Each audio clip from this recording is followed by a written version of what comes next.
Live from the J.C. Newman Cigar Studio and the Gurkha Cigar Studio in the great state of New Hampshire. Welcome to the Smokin Tobacco Show with your hosts, Matt Tobacco and Smokin Nicole. And good evening. Welcome to another episode of the Smokin Tobacco Show. My name is Matt Tobacco from SmokinTobacco.com, and I'm joined once again by the fabulous Smokin Nicole to my left. And it is another Wednesday night, and it's starting to feel like Groundhog Day these days. It's the same shit every day. We weren't so morbid. Well, you know, that's how life is sometimes. We weren't here with you last week. Coop and I did spare notes, but Nicole and I were not with you last week. Nicole's been dealing with some medical issues, but she's feeling okay. I was in the hospital, but I am good. Yeah. I have survived another day. She has. Barely. She was in the hospital a couple times. Twice. I would be concerned if I was you. It's not looking good. Thanks. Well, you know, comedy gets us through the day. But anyway, we made it back here, and Nicole told me that she wasn't going to miss this because one of her favorite people, we know him now, but originally Nicole's the one who kind of brought him to my attention. Because he's a pretty cool guy. Yeah, he is. I think he likes Nicole more than he likes me, but I get that a lot. So I don't want to waste too much time, but I will give you this great introduction. He worked on this beautiful book that I know you all probably saw. Wish you could buy. It's worth every dollar, though. I will say that. And he's worked on some other amazing works, and he has some more stuff coming out from, I believe he's in New York. I think he's in New York. From fabulous New York. It is author Aaron Sigmond. Aaron, how are you? Hi, guys. I don't even want to talk to you, Matthew. It's all, it's Nick and I. Yeah. It's all I need. How you doing, sweetie? How you feeling? I'm good. How are you? We're just gonna ignore him. It's fine. Yeah. It's all good. That's what people do usually in my family. I totally understand. Yes, live from Manhattan, New York. It's me. So. It's not Saturday night. It is not. It is Wednesday night. It's great to have you back on the show. Last time you were on the show was a couple years ago. Thanks for having me. Oh, absolutely. Yeah. Anytime. Anytime. Last time you were on. I'm lonely, so that's good. So I'll just call you guys up. Say, what are you doing this Wednesday? Every Wednesday. We're always Then it'll here. really feel like Groundhog Day. For the last 5 years. Aaron called again. He wants to come on. 6 years. Again? Yeah, he's got nothing going on. He's got writer's block. He's like, I need to be around other people. That is the one thing I never have, thank goodness. You've never had writer's block? No, never have. Do you believe it's a real No, thing? Or does it just not affect you with your kind of work I that you think do? it's a real thing. I think anything can be, at this juncture in my life, I think anything can be a real thing if somebody believes it's a real thing. And I don't mean that to be defensive or ambiguous in my answer. It's never happened to me, and I think it's very much separates the men from the boys, the girls from the ladies kind of thing. If you do something professionally, as I write, I mean, I do other things, but being a writer is certainly one of the top 3 things I do. And there are days when I don't feel like writing. It's not. It's a very interesting thing, and it's the only industry that really kind of divides up the creative and the business side of things this way. When you talk about Hollywood, the concept of Hollywood, not the city, you talk about the film industry or the movie business, right? So there's a real designation, there's real acknowledged bifurcation of the creative side and the commerce side, right? And other businesses just don't seem to always have that. But the fact of the matter is, I mean, this is a business, and some people make cigars and some people do this and do the other things and, whatever they do to make a living. But my commodity, amongst other things, is words or are words. So using bad grammar to give that example. Anyway, so yeah, there are days when I'm not in the mood, and I'll go back a day or two later and read what I wrote, and it's barely passable. Like, it's not terribly good. But on the flip side, I'll go back and I'll rework it. And that's just kind of it. That's the way it goes. Fran Lebowitz is a famous New York writer, and she has said famously she has had writer's block since the 80s, I believe, somewhere in the mid 80s. And that's not so. She goes on TV shows and she's very witty and erudite and sarcastic. She's very funny. She's a quintessential New Yorker. And, I just think she just doesn't want to write anymore. And that's not the same as writer's block. But anyway, there you have it. 7 books on cigars later and 24 in total. Obviously, not a lot of block. Yeah, I think you're doing all right. I think so. We're going to talk about what we're smoking tonight, brought to you by the number 2, guyscigars.com. That's right, the number 2, guyscigars.com. Head over there today for an amazing selection of cigars and accessories from brands you know and love, and maybe a few you haven't quite discovered yet, so do yourself a favor and place an order today at the number 2, guyscigars.com. Aaron, you are our guest tonight. What are you smoking with us? I am smoking a Rare Finds 101142, sold exclusively at the Tobacconist of Greenwich, which has actually become one of my preferred. Yeah, it's become one of my preferred cigars. Hanky and Klaus blended this for Mike, and I don't know, came out, I want to say 2.5 years ago. Sounds about right. And I just really fell in love with the blend, and here we are. They've come out with a couple of different Vitolas and blends that are analogous to it that are done at the Kellner factory, but this one remains my favorite. So there you go. Oh, yeah. I don't think I've really dove into those yet. I'm very aware of them.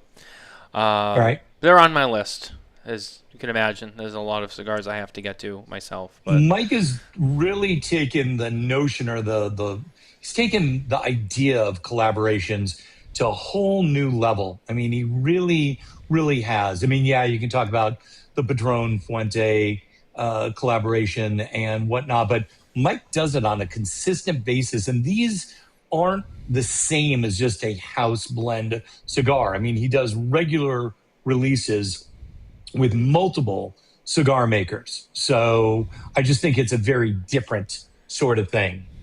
Yeah. Yeah, and we've seen some stores do it, but everyone does it in their own way. But I know that down there at the Tobacconist of Greenwich, they don't just. We have some of their blends. We've gotten some stuff. Do we? From them before? Yeah. Didn't they? I don't even know. Obviously memorable. Memorable for me, I guess. Yeah. For one of us. I don't want to put it that way. I mean, there's a lot of stuff that comes in and out of here. I can't keep track of it all. Somebody has to. I guess I'm not here to put you on the spot. I'm just saying it's a cigar I like. It's okay. I'm into it. Mike's a great guy. But I think what he's doing is unique. I mean, you can go through the United States and through Europe, and a lot of people have house cigars. But this just isn't quite that. This is really a standalone range that relies heavily on multiple different collaborations with many different cigar makers. Carlito Fuente, Lito Gomez, Klaus and Hanky Kellner, Nick Melillo at Foundation, and on and on and on. Who am I missing? I feel like I'm missing somebody. Eladio Diaz. And so it's a very specific thing, and he's really created his own brand. So I think it's a little bit more unique than walking into, I don't know, J.J. Fox and having a J.J. Fox selection. That's not this. I mean, it is if it was just one blend and a couple of different sizes, but this is much more than that, in my opinion. I think collaborations are a unique thing. I mean, obviously, Pete and my father did theirs. George and Carlito did theirs. But even 5-6 years ago, there was no such thing as a cigar collaboration where it was jointly really branded, even if it was a cigar that was exclusive. Like if you go back to Dunhill and Monte Cruz, it was a Monte Cruz cigar, but it was exclusively distributed by Alfred Dunhill when that was a real thing. That's, again, not what this is. This is Michael kind of being incorporated into the cigar every step of the way. So it's a unique approach. And that's I like that part too. I agree with you. That's a very fair assessment. Yeah. The stuff we've seen the last few years has really been special. It's not just like, oh yeah, like agree. I'm gonna make you something. I'll put both of our names on it and I'll sell it, or vice versa, whatever. It's people really coming together and putting something that's really special, that really is truly once in a lifetime together. Oh yeah, the Legend cigar. I don't, and they did it all for charity, so they didn't make any money on it. And one of the containers sank, and on and on and on. I just don't think you'll see a lot of that. But it is out there in the ether where other kind of luxury sectors have really spent a fair amount of time working on collaborations, give or take since the mid 90s. It's very, very, very new to the cigar world. And I think the cigar world is better for it. And to your point, I've said this for a long time, I think the cigars that we're smoking now are better than the cigars that came out 5 years ago. And they're certainly better than the cigars that came out a decade ago. Even from venerable kind of heritage houses, I think what's coming out right now is just some of the best ever. No, And this comes from smoking cigars for a very long time. I was just gonna say, I mean, you've been around a lot longer than we have, at least smoking cigars. And What year were you born? I'm just curious. 1993. So I've been smoking cigars since you were negative 8 years old. Wow. Yeah. Way to age yourself. He told me how old you Oh, was I don't before we care. started. Yeah, I don't care. I know I look good for my age. He does. But He yeah, does that's look what I good. mean. I mean, I started smoking cigars on a regular basis in 1985. Wow. So there you go. Wow. Look at that shirt he's got Yeah. on too. It's hot here in New York. I'm sure it's hot up there. I live in a 127-year-old house. So AC is spotty, we'll say. So you got to be comfortable. Yeah. Yeah. You look good though. You look good. Thank you. I appreciate it. I'm working on it. It's a work in progress. Nicole, what are you smoking over there? I'm smoking a rare pink, the signature. Oh. Did you know that's my favorite Fuente ever? I did not We know have that. so much in common. Why are you married to him? I'm married too, but that doesn't matter at this It's juncture. okay. Yes, I've been truly.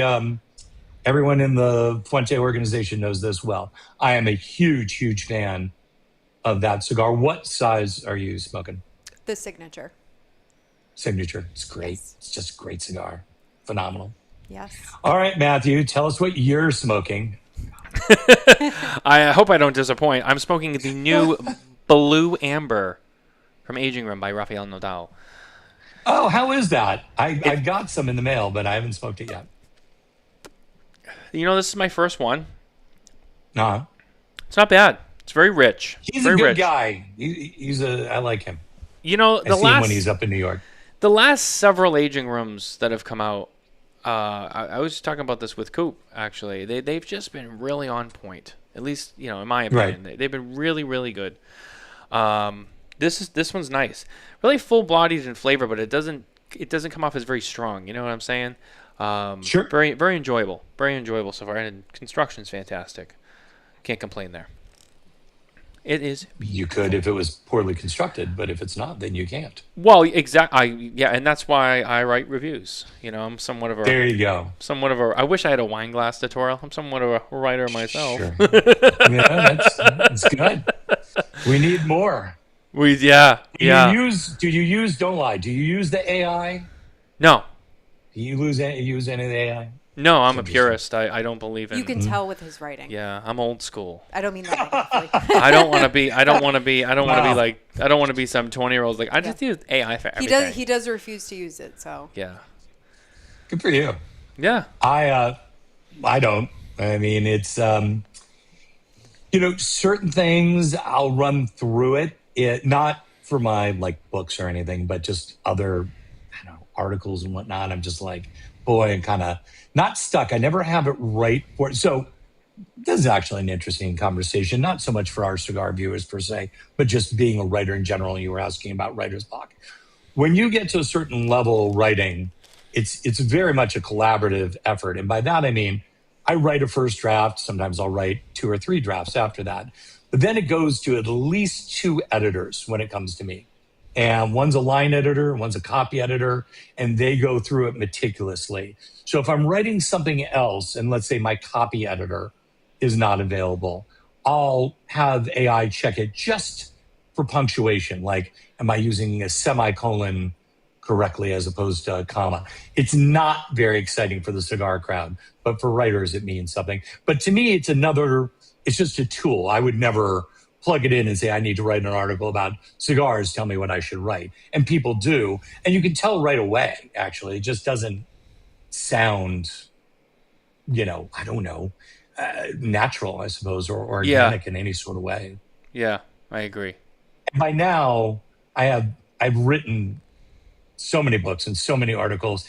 If I deviated too far from my style, those people familiar with my writing style would be like, can I swear on this? I don't know. Yeah, you can. Yeah, they'd just be like, what the fuck's going on? So I couldn't get away with, I'm too old to get away with it, to be honest with you. Yeah, as they should, though. I mean, you got to hold people accountable if, they're going to take shortcuts and cheat, I agree. So, I mean... I totally agree. I get it. And it's terrible for research, so I wouldn't do that either. Yeah. Nicole uses it for some stuff for her job. For marketing. Yeah, but... Yeah, like a marketing deck. That's fine. It's like that's not out for there like for public flyers. consumption. I still like make them myself. Like any Right. sort of like web design or whatnot. But in terms of like actual, like writing like catchy marketing for emails and things like that for mass mail merges and whatever, it's quicker, and it sounds better. Yeah. Sometimes I'll run it through and say, how is this for web as opposed, because I write primarily for print, right? So I'm like, does it have all the things to maximize all my optimizations? Because now there are 3 optimizations as opposed to just 1. So it's too much for me to catch up on. What can I tell you? Anyway, there you go. That's how I work it. So that's his AI spiel. Talk about that's my AI spiel. I'd say it wasn't planned, but there you go. There you have it. You want to talk about the book that came out last year, the book that's coming out this year? What do kids want to talk about? I was going to get to that in just a second, but I have to do one thing first, and that is talk about You got our a friends. tinkle already? Yeah, I got to go, Shouldn't you know? You got to go. You got to go. When you get old, you can't hold it in. Believe me. Our friends at ST Dupont featuring the new ST Dupont table lighter with the soft windproof flame and the flat blade flame. This lighter is $7.95. It comes in black lacquer in palladium and black lacquer in gold plate.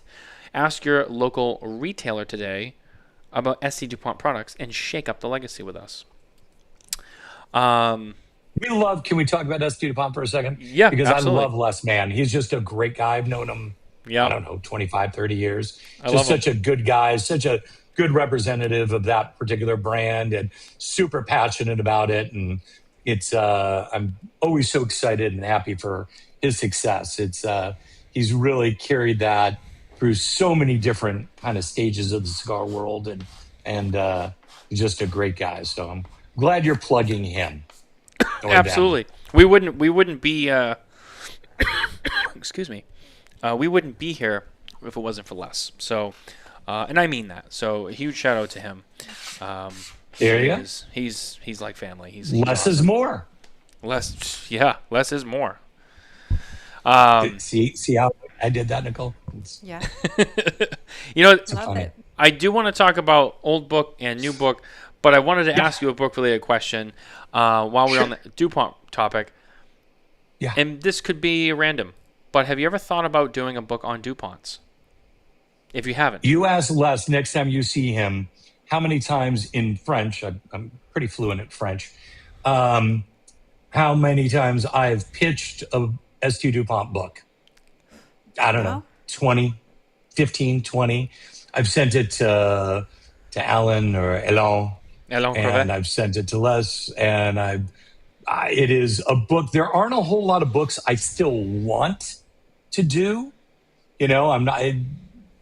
At this juncture in my career, I really focus on things I just really want to work on. I mean, there are consulting projects I do, and, passionate about some, less passionate about others. But the fact of the matter is, that is a book I'm very, very, very passionate about. They have a wonderful archive to draw from.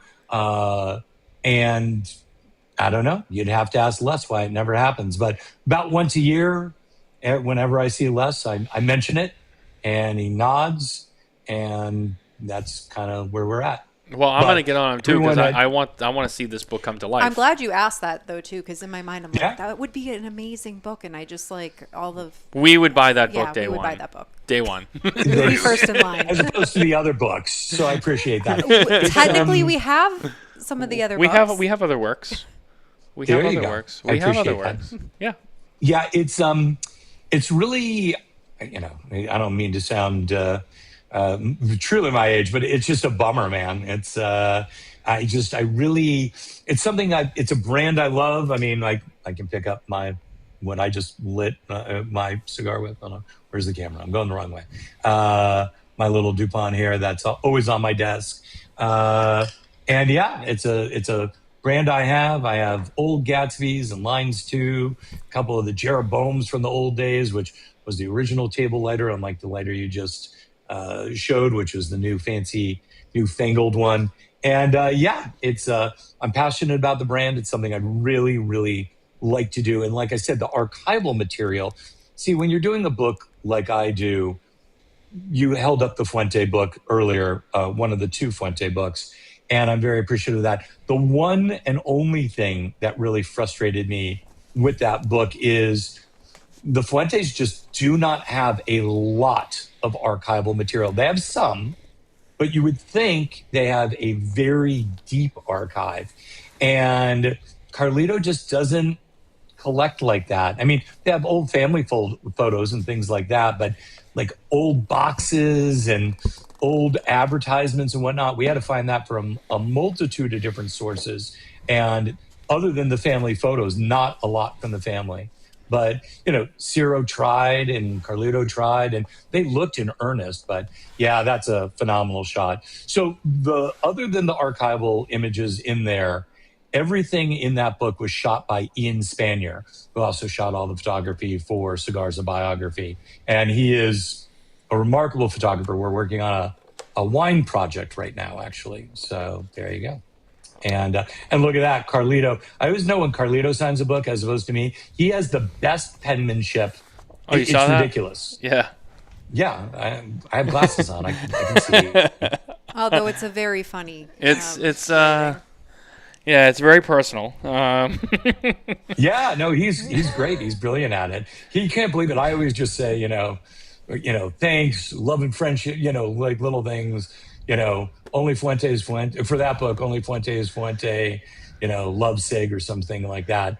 Not a big inscription guy. I mean, I look at it that way. This version of the book, hold on, which is actually the reader, the smaller one, which is longer to read. It's definitely the reader, as opposed to that one. I mean, this is almost 40,000 words. I figure if I wrote 40,000 words, I'm not going to sit there and add like another 30 or 40 to your book. Like you gotta thank you and whatnot. Yeah, I love this book. It's not as splashy as the other book, so it didn't get as much play, even though it came with two very special limited edition boxes of cigars. But I really love this version of the book, and it's different. It's very, very different. It's text-wise, it's probably, I don't know, the other book's maybe 15. So this is more than double the length. If you really want to read something about Fuente, this is actually the book. Right. The other book's a piece of art. This is a book. Right. Yeah, and that book was only available with the boxes, that special set. That was the only way you got that book, right? Yeah, originally there were a lot of different plans for the little book, and that is what we came up with. Or actually, Ciro Casella came up with, so it wasn't even a we thing. He thought of it, and Manny Errate designed that whole big box.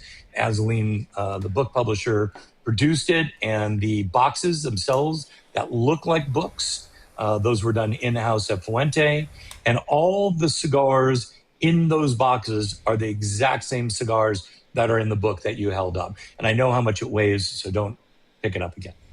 Yeah, He makes it look easy when he picks it yeah. up. Well, I wanted to showcase. I mean, you're here, you wrote it. I mean, why not pull it out? You know what I mean? I wasn't gonna be like, yeah, we got it's over there. Produced it. Yeah, no, He doesn't I get have it. very many opportunities to pull it out and show it off. So this Well, I mean, and that's the thing. You're not just gonna bring it That's out what all the she time. Anyway. Yeah, It no, is one of it's, it is one of my favorite. You know, doing what we do, and you've been smoking longer than we have, but even in our time, we've started to really put a collection together, and it is probably one of my favorite things in my cigar collection. you can't really see it, but this part of my office has a library with cigar books dating back, I guess, from the 1940s on, but we're probably pushing 100 books. Pretty close. Some are in French, not a lot. One or two are in Spanish, I guess two. And then the rest are, there are a lot of them. There are a lot out there. Are you fluent in French and Spanish? Definitely not Spanish. Mrs. Sigmond is fluent in Spanish. I can get by. French, I can easily read and write in French. Yeah. Oh, wow. Je Very parle. nice. even more of a handy. reason for the Dupont book. I know. I mean, come Well, on. it's funny because when I wrote them, I wrote to the French team and I didn't write in English. I wrote in French. And that's the part that got me. Like, they didn't even really, I don't want to talk smack about them, but they really didn't get back. They were like, okay, d'accord, merci, au revoir, Dupont, fuck off.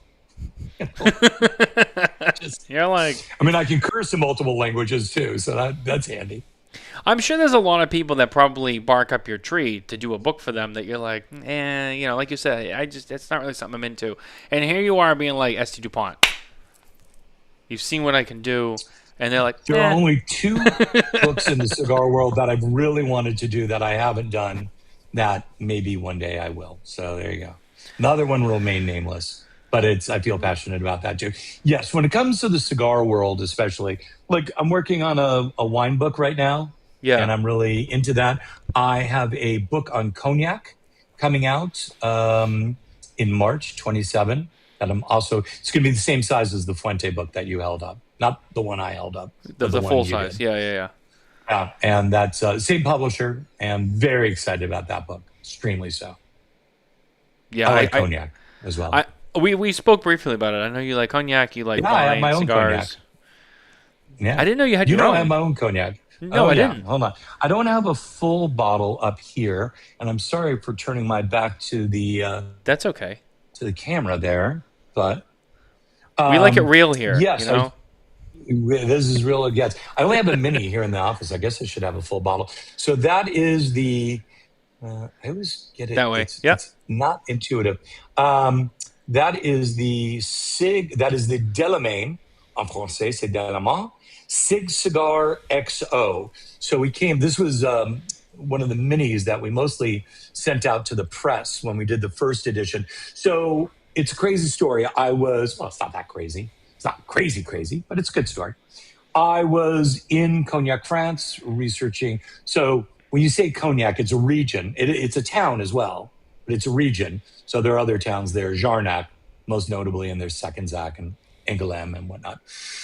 And I'm there, and I was there for a couple of weeks, and I reconnected with this guy, Charles, who's the cellar master at Delamain, and we've known each other, I guess, since the late 90s, since I was doing not Smoke Magazine, but Drink Magazine.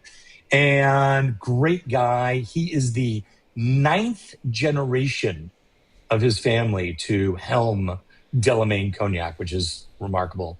I mean, we talk about in the cigar business, 2nd and 3rd, and sometimes even 4th generations. These guys are 202 years. It's remarkable. And we really hit it off. And I said, there are a number, it's not a lot, actually. Hein is probably the most known.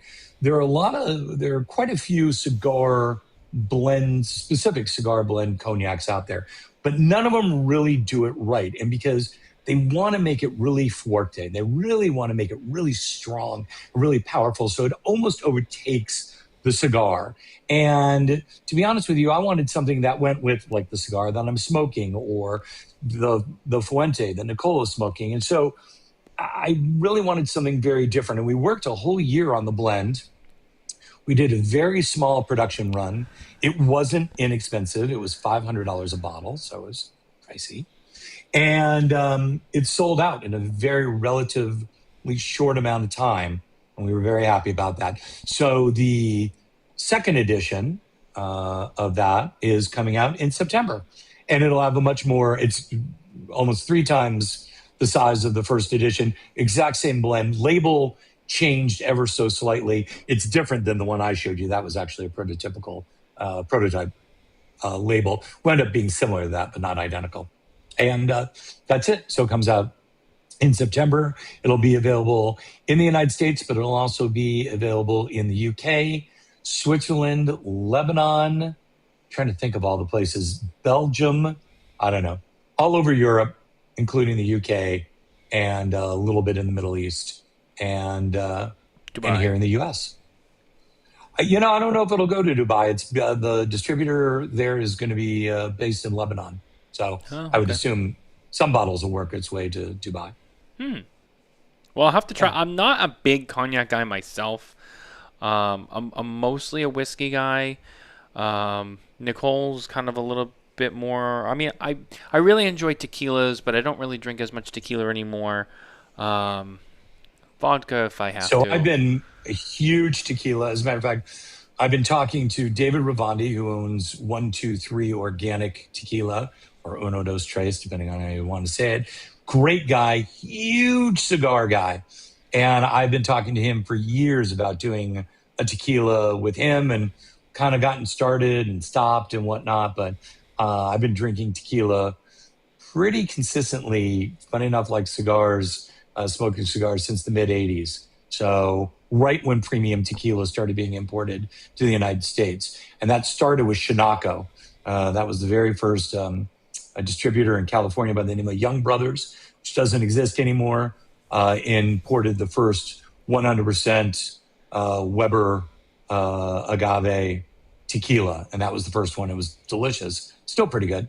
And now there are many, many, many. But I love what David does. His juice is actually USDA organic certified, and he's a brilliant, brilliant blender. And hopefully that will come to pass. If you guys send me a mailing address after the show, I actually have some of the second blend, some press samples. So I'm happy to pass those on to you guys, and you can do a little pairing. Yeah, we'll try that. I'll send you 2. Thank you. Well, I'll send Nicole 2, and if she lets you have one. Yeah, I probably won't. I won't, quite honestly. No, she won't. She won't. She keeps everything pretty tight.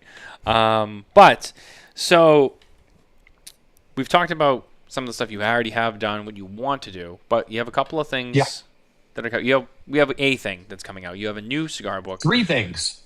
3 things. 3 things. Well, not book-wise. Only one book, but only one book. Things. But you have 3 things.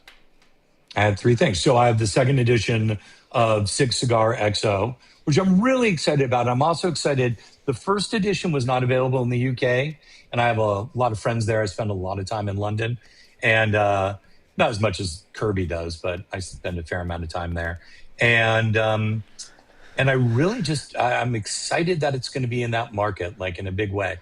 So happy about that. So we have the cognac coming out in September, and in October, I have a new book coming out. We'll talk about that in a second.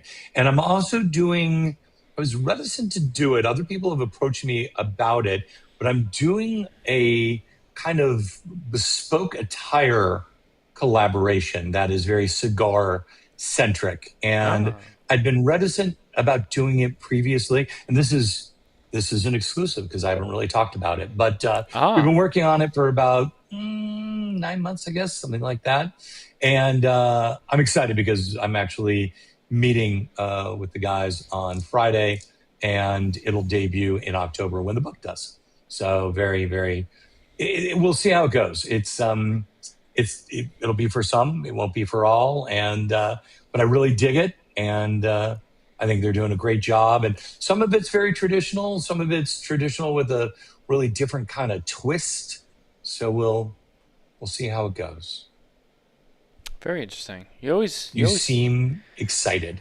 I am. Well, that's the thing. I was just gonna say is you always got something up your sleeve, you know? I do. Yeah, I'm that guy. Yeah, I'm just like, oh, I didn't see that coming. It caught me off guard. Right. So the big thing I wanted to talk to you guys about is this. So last year I came out with, I always get this wrong on this camera. I came out with this, which is Cigars, a Biography, which is certainly my most personal book on cigars. It took about, oh golly, we'll say soup to nuts, about 3.5 years to put it together. Again, Ian Spanier, who shot the Fuente book, also shot this book exclusively. And as you can see from the side, actually, it's in 3 distinct sections. However, there was also a 4th section. And as this book grew to 424 pages, Liliana, who is my business partner and the creative director for our publishing company, said, we are done with this book.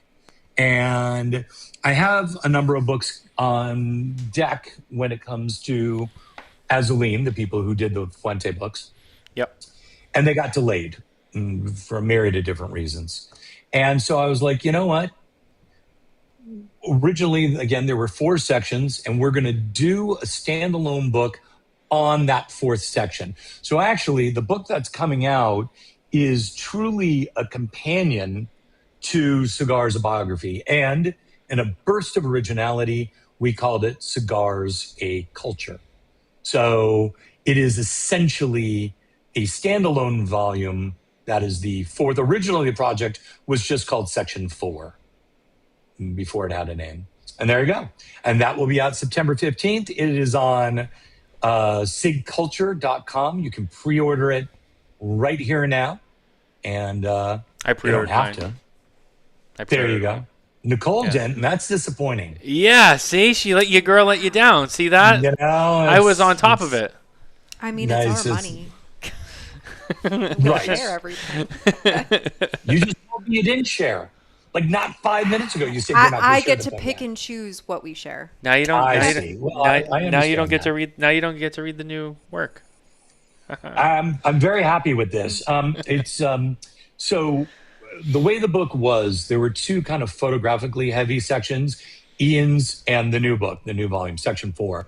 And then there were 2 kind of densely text heavy sections of Cigars, a Biography. And I was happy with it. So this is really the counterbalance, the counterweight to Ian's section. And it's all archival material. It is 100%. There's no new photography in it whatsoever, except the author's photo, which I don't think counts. So it's like 1 page out of 200. Yeah, I think that's like their free pass, and Right. you go. It's like, it don't count. So what's interesting about this book is you can read it. I mean, it has text for sure, but it took us longer, and I'm talking about 9-10 months, to research all the photography and it's not just photography, it's ephemera, it's old ads, it's all sorts of stuff. And it took us a long time to research it all. And even now, where it stands, just right around 200 pages, I still didn't get all the imagery in it that I wanted to. So there you go. But I'm excited about it. You guys seem enthused, overwhelmed almost. I was very excited about it. That's why I had you come on the show, because I'm like, Aaron's got some more stuff he's been working on, and we gotta get him back. Actually, I'll give you. I do. I'll. Nicole was like, we should have Aaron back on the show soon. And I was like, well, he actually has some stuff going on, so yeah, we should. It's a good idea. So yeah, she did say it first, but I was like, yeah, absolutely. There you go. So yeah, I mean, I'm excited for it. Like I said, I saw the news, I pre-ordered it, had to have it in the growing collection. Yeah, it's exciting. I just I have one more cigar book in the queue, but I could eventually see a second edition many years from now of Cigars, a Biography, combining Cigars, a Biography and Cigars, a Culture into one set or one volume. We'll see how it works out. But I'm not running out. Like if I don't do a book like an ST Dupont book that's specifically on, a single topic. It's I don't think I'll ever run out of stuff to write about cigars, but a whole book is different than an article. Yeah, I mean, I know you love cigars, but do you ever get sick about writing about cigars? Never. No, I've been asked that a number of different times over the years, and never, of all the things I write about, it remains my favorite. I mean, we started creating Smoke Magazine in 1994, and first issue comes out in 95. So I've consistently been writing about cigars for 32 years. Hasn't gotten tiresome yet. That's what I mean. Like, you don't ever just feel like, I gotta do it. This is what I do. I gotta. No, and I mix it up. I mean, I write about other things, but right. No, if and I started, which is also an interesting project. I don't know if I'm married to it yet. I started a Substack. My agent encouraged me to. I wasn't big on Substack. It wasn't kind of my thing. And then a number of my contemporaries started on the platform, and my agent said, I don't care if you want to do it or not, you're going to do it. And it's interesting. I mean, it's long format. The stuff you write for Instagram isn't really writing. It's just a quick little caption, and the shorter, the better. And this allows me to write things of a certain length that I really don't have a home to park anyplace else. So that has been, so I guess 4 things. But the like a Substack miscellaneous section. Well, it's more than miscellaneous, to be honest with you. I mean, it's pretty specific about just cigars and cocktails, a little bit of travel and whatnot. But it's long format journalism. And the fact of the matter is, other than Cigar Aficionado, maybe a little in Cigar Snob or Cigar Journal, but not really. Like, some of these articles are 2,500, 3,000 words. There just aren't a lot of places that you can house a 3,000 word article, which is a pretty substantial feature article. Oh, sure, yeah. On cigars. And CA is it. So, and Dave and Greg do a great job at it, and that's their wheelhouse, and good for them. Yeah. But I needed a place. So it's Substack's been a very interesting experiment for me. I'm not married to it yet, but I've been enjoying it to a degree. It's growing on you. It is. Little by little. Well, from a hard no to doing it. And I put something in there every week, a couple times a week, because you have notes and you have articles. So I tried to do 1 or 2 notes a week, and then a major feature article, if not weekly, every 10 days. Like, I want people to get their money worth. They're subscribing to it. Yeah. Of course. Give the people, what they pay for. I get it. What's interesting is... you got to take a break. No. Finish that thought, and then I'll get to the next. What's interesting is the articles I thought would really resonate with the audience do, to a degree, but it's the pieces I thought, I've kind of done this before, I've written something similar. It's a whole new audience, so people are really excited about it. And that's been fun. So you never know, is what I'm saying. After all these years of doing essentially the same thing, it's been rewarding to have people really kind of gravitate towards things that I thought would be familiar territory and didn't seem to be at all. It's a new audience. It is. Yeah. It really is. I did not have a lot of transfer from Instagram. I thought that was very interesting. I mean, some people migrated to Substack, not fully, but, subscribe, but it's names I really didn't recognize. Yeah, that's interesting. It's funny how those things work.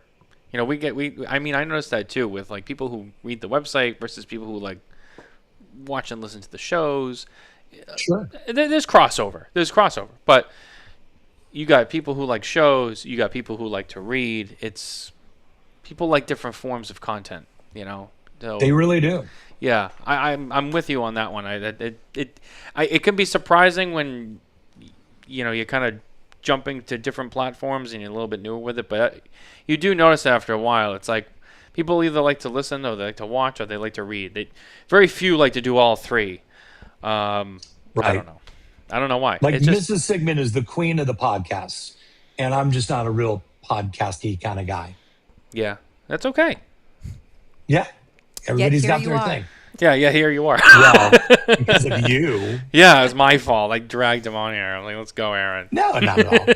But you know, it's true. It's not like I did a video with somebody else, and it was an hour and a half long. It was really edited. It was like a very, very, very long, in-depth interview.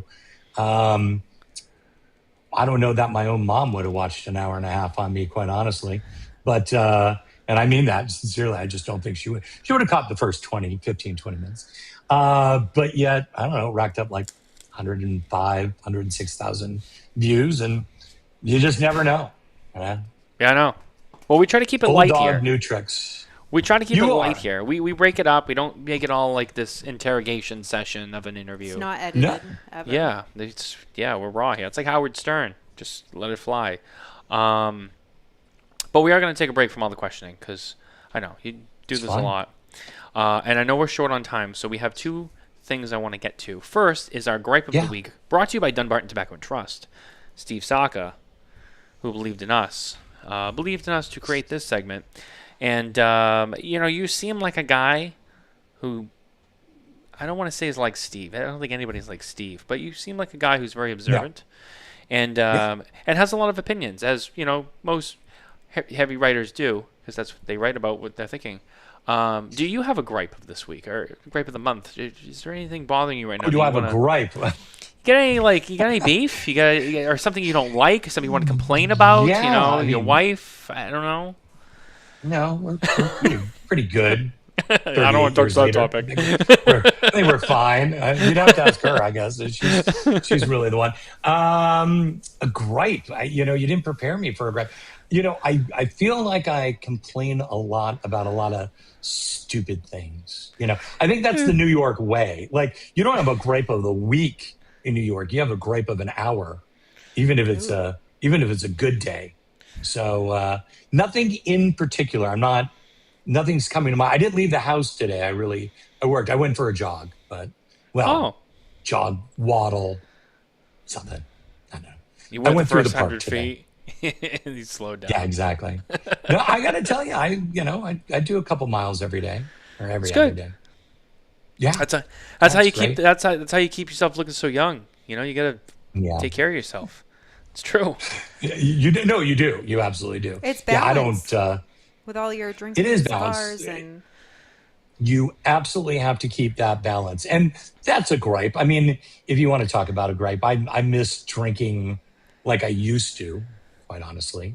But you just can't. You get to a certain age where recovery is a little bit more painful than it was when you're young. So kids, take it from your Uncle Sid. Drink as much as you can from 21 to like 41, and then slow down. Yeah. I Or you'll don't be know like about Keith that. Richards. Right. Who's going? Think of all the people who have gone, and like that guy just is a machine. He just keeps on trucking. Good for him. I know. He's I the know. one. Well, let's see how good you are using your brain on other topics. It's time once again for our trivia segment, brought to you by Perdomo Cigars, featuring our 2025 Cigar of the Year, the Perdomo Legacy Nicaraguan Shade-Grown Epicure, and our 2025 Factory of the Year, Tabacalera Perdomo. Perdomo cigars stand for quality, tradition, and excellence. All right, Nicole, this is your segment. What do you have? Well, I'm just a bystander here. bystander.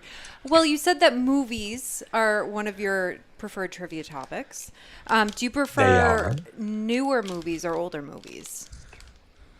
Well, when you say older, I guess from the 60s on. I'm not a real kind of golden Hollywood era guy. But one thing I've been doing with my daughter is going through, I made a list of like my 100 favorite kind of films. And we've been kind of chunking down that list before she goes off to college. That's been fun because I'm watching movies that I haven't seen in years. And it was great. Next on the list is Casino, which is, yeah. We actually have to She's have never a missed with casino Scorsese. She hasn't loved all of Scorsese. poster. No. And she really wasn't into The Godfather 1 or 2. Oh. Like, I don't think Coppola's her. I know, I tried. To her credit, We did 1 and 2 back to back in one long session, and she stuck it out.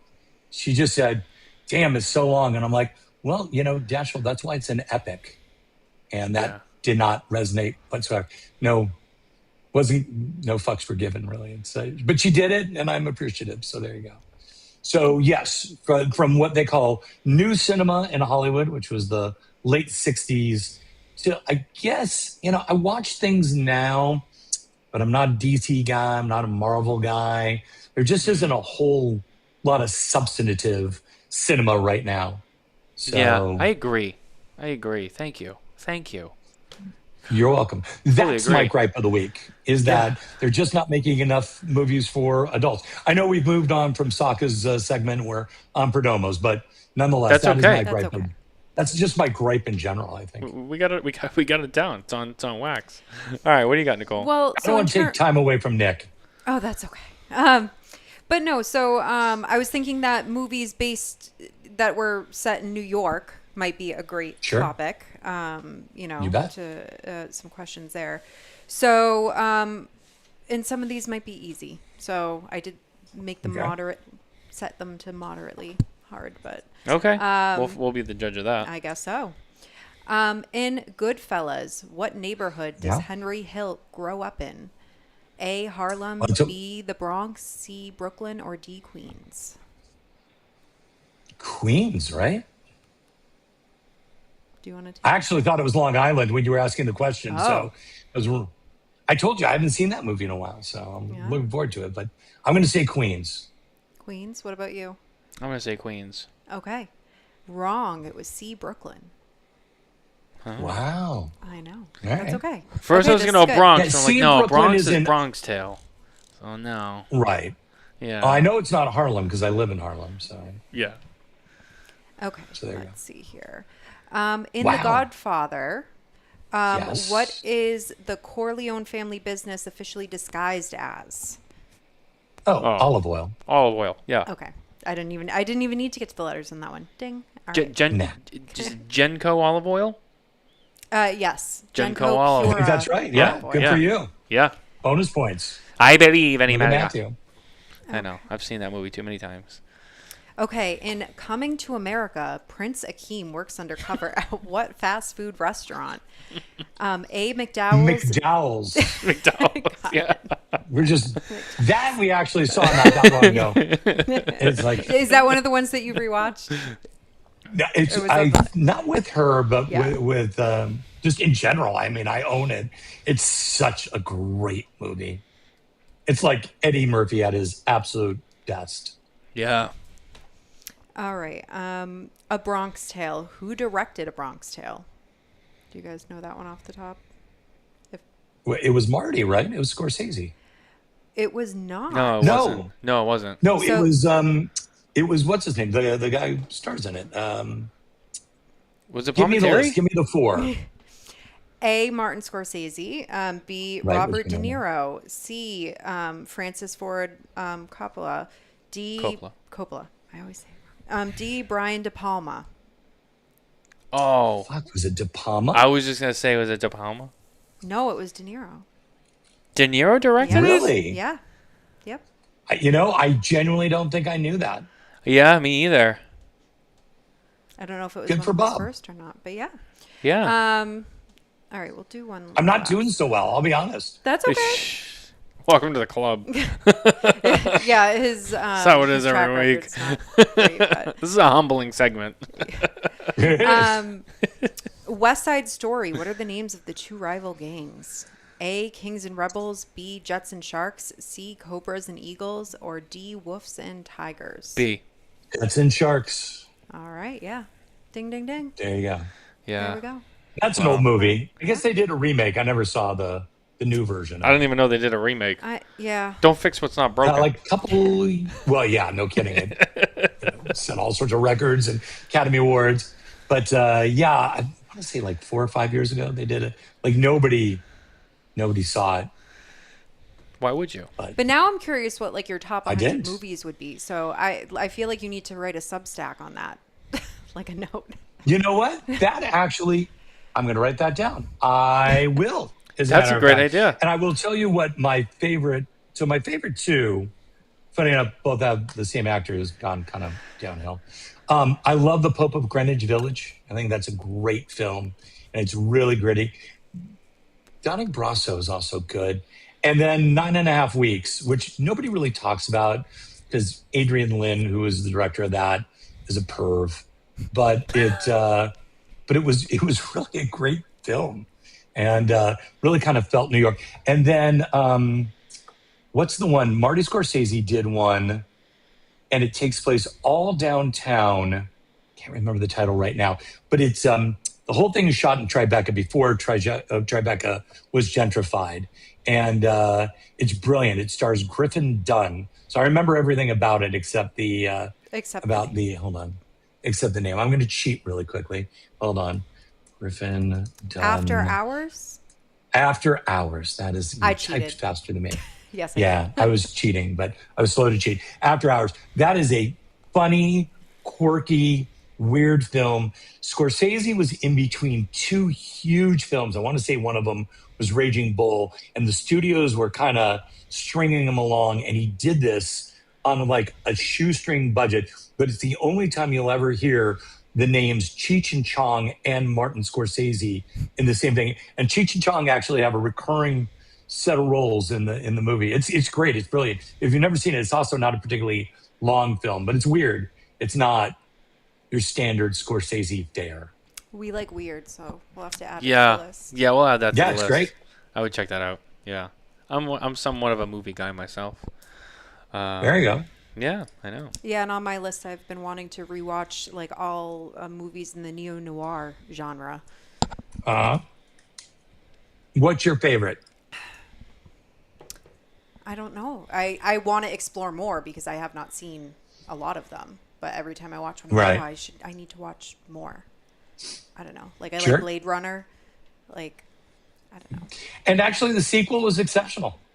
It Yeah. really was a good.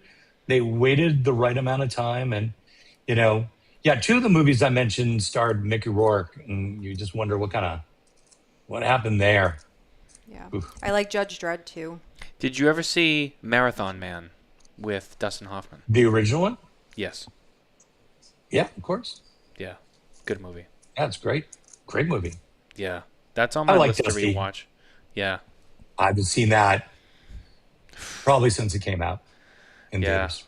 I think I last watched that like 15 years ago, and it popped up. Right, I was like, oh, yeah, I forgot about this movie. I need to watch this again. Great movie. Yeah. Yeah. Yeah, no, it is brilliant. That's on my It's list like you right now. feel when he's drilling his tooth. It's just, you're like, It's hard to watch. it is. It's That's the very way a good difficult movie to- should be. You should feel like you're there in the story. And that's the other thing. A lot of movies today, it's just kind of like, this doesn't really do much for me. But there's so many great, like French Connection. There's so many great New York set movies. Yeah. You're not really allowed to talk about any of the Woody Allen movies anymore, but some of those are great too. But I guess they were all just pervs back then, and Hollywood.